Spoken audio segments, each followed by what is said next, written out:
The day humans conquered the horizontal true. Astonishing story of ships from red rafts to nuclear giants asterisk when the sea first WHISBRED.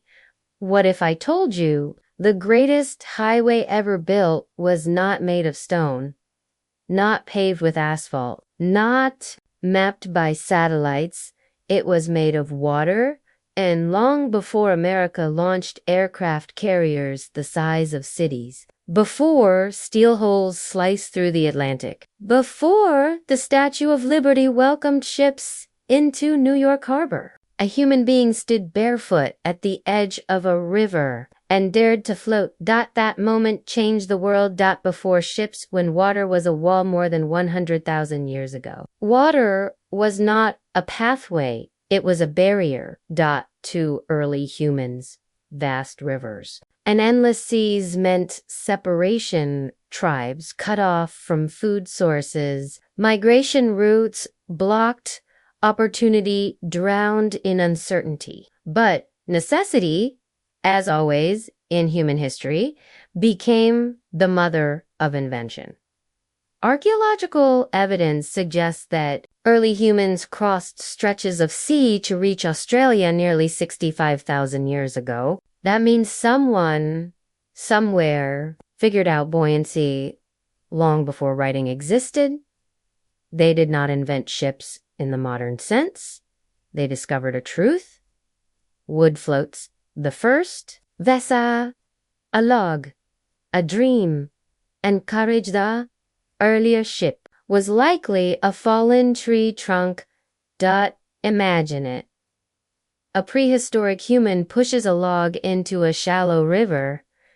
It does not sink. Hesitant but desperate, he climbs on top. The river carries him forward. No sail, no rudder, no compass, just current and courage. From that moment, transportation was reborn. Ancient innovation, the Nile, and the birth of design. First civilization to systematically develop boats was in ancient Egypt along the Nile River.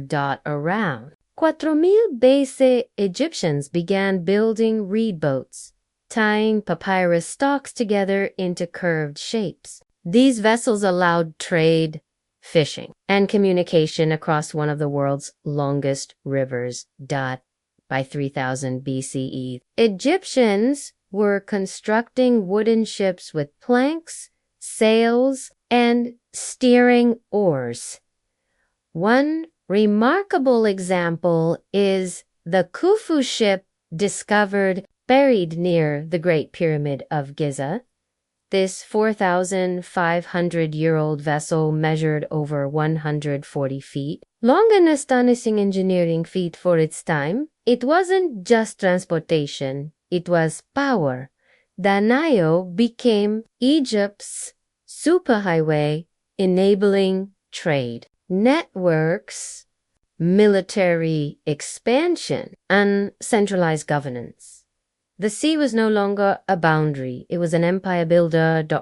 An early maritime trade. While Egypt mastered the Nile, civilizations in Mesopotamia and the Indus Valley also developed rivercraft and early seafaring vessels.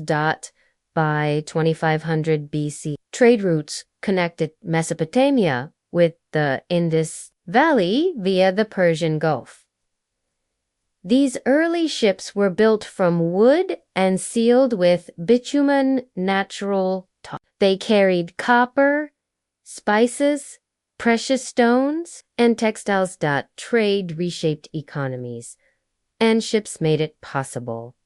The masters of the open sea. Then came a civilization that changed maritime history forever. The Phoenicians. By 1200 BC, the Phoenicians had built advanced ships capable of open sea navigation across the Mediterranean. They invented the bireme, a warship powered by 2 rows of oars, increasing speed and maneuverability.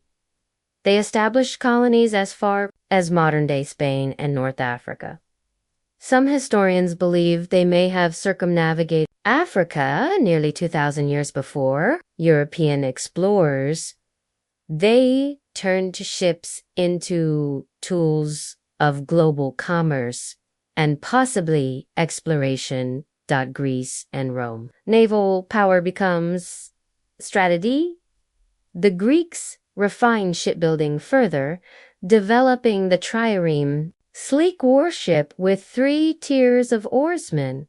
Naval dominance became decisive in conflicts such as the Battle of Salamis in 480 BCE, where Greek ships defeated the Persian fleet. Later, Rome transformed the Mediterranean into what they called Mare Nostrum, RC.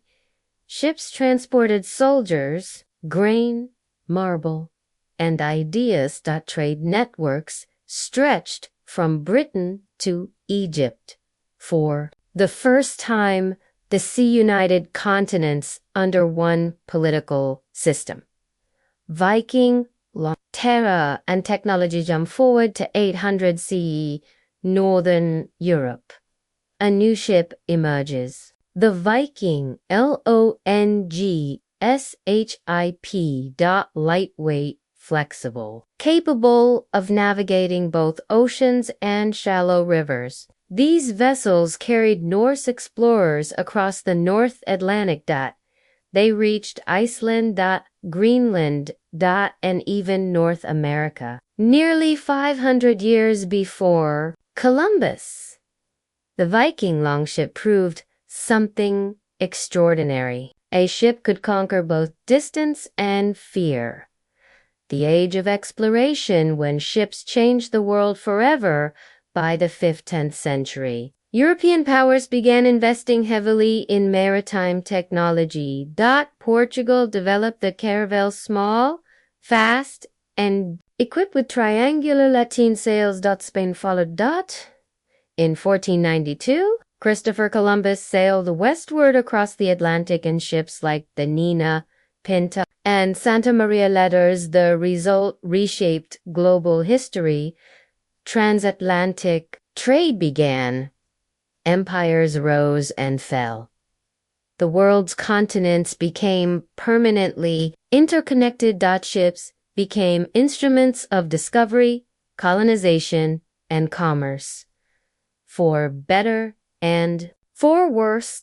America and the rise of naval identity as the United States emerged in the late 18th century. Maritime strength quickly became strategic priority.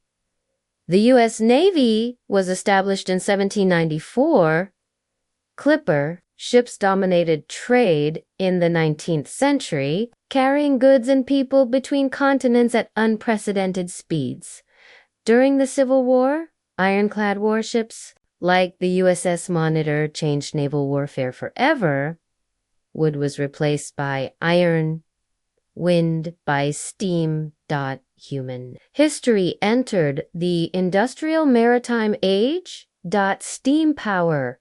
The ocean shrinks. The 1800s witnessed one of the most revolutionary transitions in ships. The steam engine. Ships were no longer dependent on wind. They moved by coal engines driving massive propellers. Transatlantic crossings became predictable and faster. Immigrants poured into America by ship, millions arriving at Ellis Island. Ships were no longer just transport. They were bridges between dreams and destiny.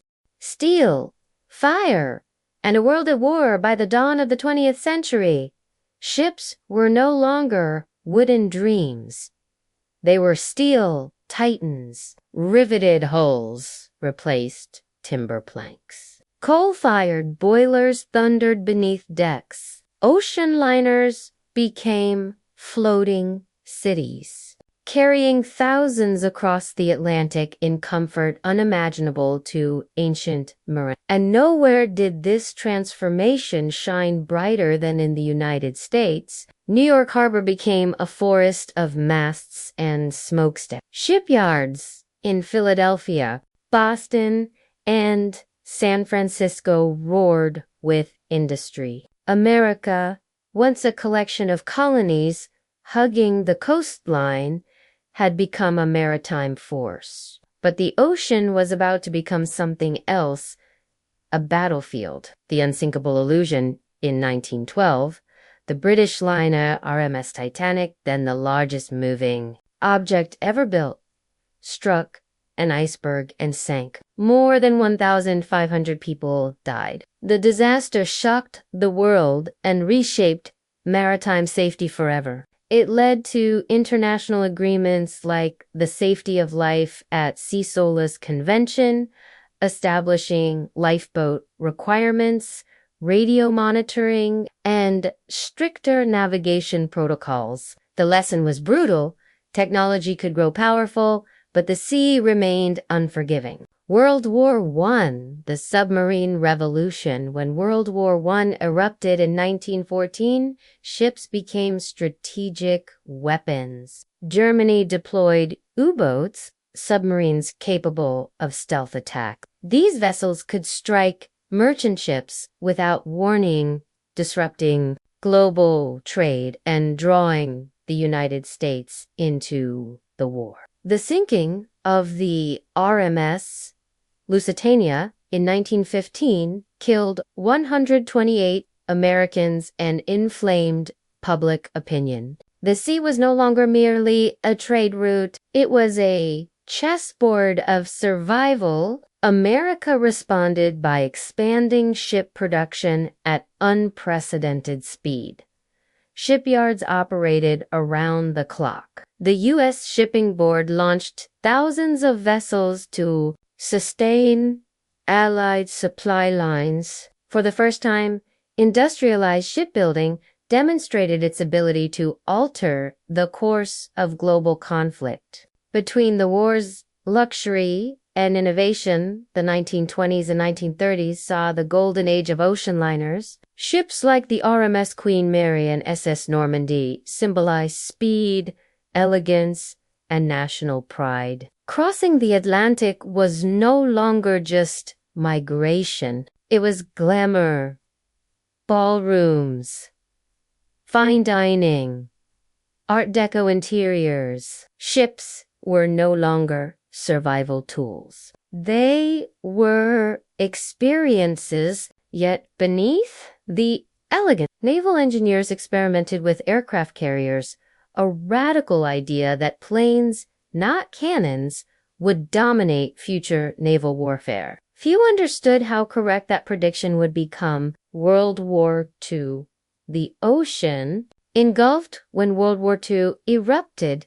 The ocean once again turned hostile. This time, ships became the backbone of global logistics. Liberty ships, simple, mass-produced cargo vessels, rolled off American assembly lines at astonishing speed. Over 2,700 were built between 1941 and 1945. At the same time, aircraft carriers changed warfare forever. The attack on Pearl Harbor in 1941 demonstrated that air power launched from ships could devastate fleets. The Pacific theater became a vast naval struggle. Battles like Midway and Leyte Gulf hinged on carrier groups maneuvering across thousands of miles of open water. Ships were no longer just floating platforms. They were mobile air bases. The United States emerged from World War II not just victorious, but as the world's dominant naval power. Pato ayayay, container carriers, and globalization. After 1945, the world changed again. Not through war, but through commerce. The container that changed everything in 1956. An American trucking entrepreneur named Malcolm McLean introduced a simple but revolutionary idea: standardized shipping. Containers. Instead of loading cargo piece by piece, entire containers could be transferred directly between ships, trucks, and trains. The first container ship, Ideal X, sailed from New Jersey to Texas. The result? Global trade exploded. Costs plummeted. Supply chains stretched across continents. Today, over 90% of global trade moves by sea. Gigantic container ships, some longer than the Empire State Building is tall, carry thousands of containers stacked like Lego bricks. These vessels connect China to California, Europe to Africa, and every industrial port in between. Without ships, Walmart shelves would empty. Amazon deliveries would halt. Oil would not flow. The modern economy floats. Nuclear power and American maritime supremacy, meanwhile, military ships advanced even further. In 1954, the United States launched the USS Nautilus, the world's first nuclear-powered submarine. No need for refueling, no need to surface frequently. Near limitless endurance. Soon followed nuclear-powered aircraft carriers, floating cities with crews of over 5,000 sailors. The USS Nimitz Gloss carriers became icons of American projection power. They could remain at sea for decades with only food resupply. They carried fighter jets, surveillance, aircraft, and advanced missile systems. The ocean became a stage 4. Veterans. American carriers symbolize not just military might, but geopolitical influence, the diversity of modern ships. Today, ships exist in astonishing variety. Container ships, oil tankers, liquefied natural gas carriers, bulk carriers, cruise liners, research vessels, icebreakers, destroyers, submarines, aircraft, carriers, oto no masu drone. Ships each designed with specialized purpose. Some carry grain across oceans. Some transport cars by thousands. Some explore the Mariana Trench. Some patrol the Arctic. The ship is no longer singular. It is an ecosystem of floating technologies. Asterisk the future, green oceans, and autonomous horizons now. The question facing the 21st century is not whether ships will remain important, it is how they will evolve. Climate pressure and green shipping. Shipping accounts for roughly 3% of global carbon emissions. As climate concerns rise, companies are racing to develop cleaner technologies. LNG-powered vessels, hydrogen fuel systems, electric ferries, wind-assisted cargo ships, carbon-neutral fuels. Nations and corporations recognize a truth: the oceans must be protected even as they are used. Autonomous ships, artificial intelligence is entering maritime navigation. Companies in Norway, Japan, and the United States are testing fully autonomous ships. No crew, no captain, controlled by satellite, and advanced sensors, safer routes, reduced human error, lower operational costs. The next generation of vessels may not need sleeping quarters, only servers. The Arctic and new trade routes as polar ice melts. New shipping lanes are opening through the Arctic. This could shorten Asia-Europe trade routes by thousands of miles. But it also raises environmental and geopolitical concerns. The future of ships may be shaped not only by technology, but by climate transformation itself.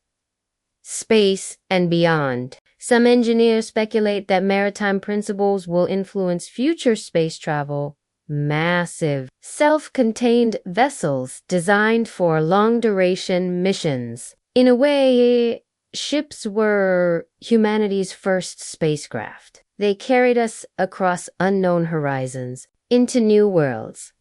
Asterisk the horizon never ends from a fallen log on a prehistoric river to nuclear-powered giants roaming the Pacific. From reed rafts on the Nile to autonomous container ships guided by satellites.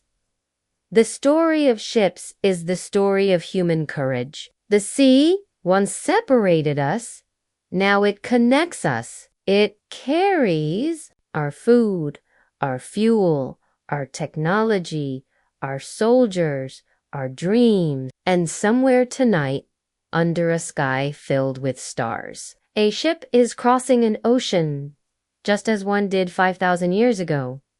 Different materials, different engines, same purpose: to move forward. The horizon has never stopped calling, and humanity has never stopped answering.